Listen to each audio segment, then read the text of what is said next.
যুক্তরাষ্ট্রের New York প্রতিনিধি Masudul Kabir, Saudi bureau chief Mohammad Abul Bashir ও জেদ্দা প্রতিনিধি হানিস সরকার উজ্জ্বলের পাঠানো তথ্যচিত্রে প্রবাসী সংবাদ জানাচ্ছেন শাহাদাত শাওন।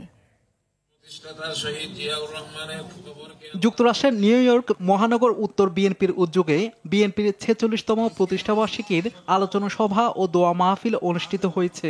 সাধারণ সম্পাদক ফয়েজ চৌধুরী ও যুগ্ম সাধারণ সম্পাদক আনোয়ার জাহিদের সঞ্চালনায় এতে সভাপতিত্ব করেন মহানগর উত্তর বিএনপির সভাপতি আহবাব হোসেন খোকন। প্রধান অতিথি ছিলেন বিএনপি চেয়ারপারসন বেগম খালেদা জিয়ার উপদেষ্টা শিল্পী বেবি নাজনীন। বিশেষ অতিথি ছিলেন বিএনপির কেন্দ্রীয় কমিটির সদস্য জিল্লুর রহমান জিল্লু।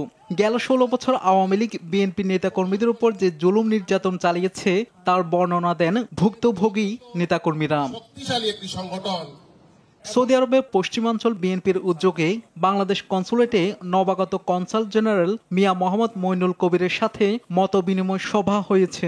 অনুষ্ঠানের দিক নির্দেশনা ছিলেন বিএনপির আন্তর্জাতিক বিষয়ক সম্পাদক ও সৌদি আরব পশ্চিমাঞ্চল বিএনপির আহ্বায়ক আহমেদ আলী মুকিব।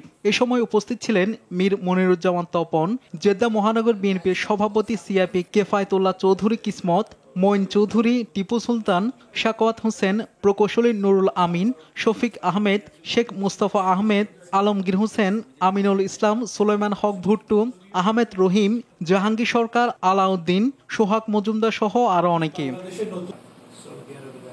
সৌদি আরবের রিয়াদে বাংলাদেশি মালিকানাধীন প্রতিষ্ঠান ফাইজা ফুড অ্যান্ড বেভারেজ লিমিটেডের উদ্যোগে শ্রেষ্ঠ বিক্রয় কর্মীদের মধ্যে পুরস্কার বিতরণী অনুষ্ঠিত হয়েছে।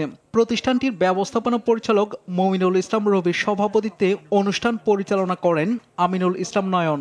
বিশেষ অতিথি ছিলেন ডক্টর কামরুল হাসান, জাহাঙ্গীর হোসেন ও আলম খান।